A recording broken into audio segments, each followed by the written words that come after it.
The Bell Witch is a supposed poltergeist dating back to the 1800s. Though the events began in 1817, they wouldn't be reported upon until much later. The first account appeared in the Godspeed Brothers' 1886 History of Tennessee.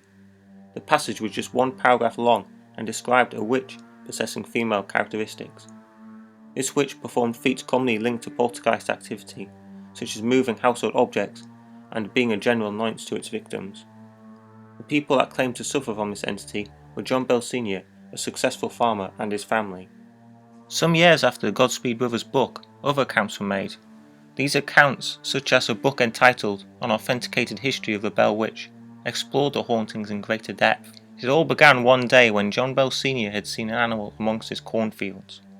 He was shocked to find this creature had the head of a rabbit, but the body of a dog. Bell shot at the disturbing creature, but to no avail. This would act as an omen for what fate had in store for the Bell family. Soon after this event, strange noises began to be heard. These sounds ranged from knockings to scratches and had no obvious origin, despite the Bell family fully inspecting them. Children began to complain that at night their bed sheets would often be dragged from them by some unseen force. Voices were heard around the house, initially too faint to make out any words. The family lived in fear for many months before telling others of the strange happenings. A family friend, James Johnson, stayed at the Bell's home with his wife. They too experienced the bizarre sounds and also witnessed objects moving on their own accord. Words soon spread and the house became a local attraction. By now the poltergeist's voice had grown louder, and it was said that she once confirmed her name was Kate Batts. The woman had been a neighbour to John, and many of the locals had accused her of being a witch. General Andrew Jackson, a man that John Sr.'s elder sons had served under, visited the home. As the general made his way there, his wagon stopped without reason. He supposed he said it must be the Bell Witch stopping him, which caused her to appear. She said that him and his men could pass and she would see him again that night.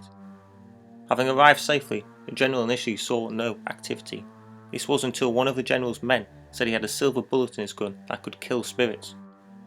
The Bell Witch now spoke and told the man to shoot at her, but his gun failed and the man was thrown from his seat.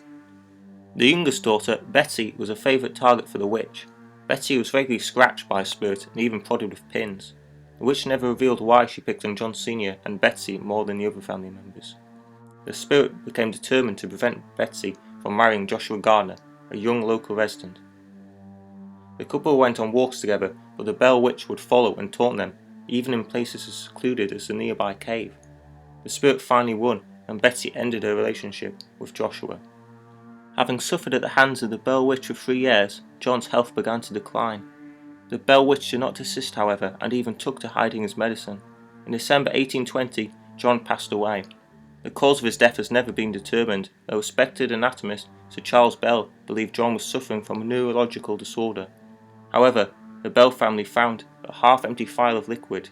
They decided to give their cat some of this liquid, which caused it to die. The witch then exclaimed gleefully that she had poisoned John with it last night. The Bell Witch is considered to be a legend, with many of its details likely to have been exaggerated or made up entirely. We do know that the Bell family certainly lived in that house, and that the death of John Bell Sr. was mysterious, but the only pieces of evidence regarding the witch are not directly from the family themselves. If the witch does exist, she has been remarkably quiet for over 100 years.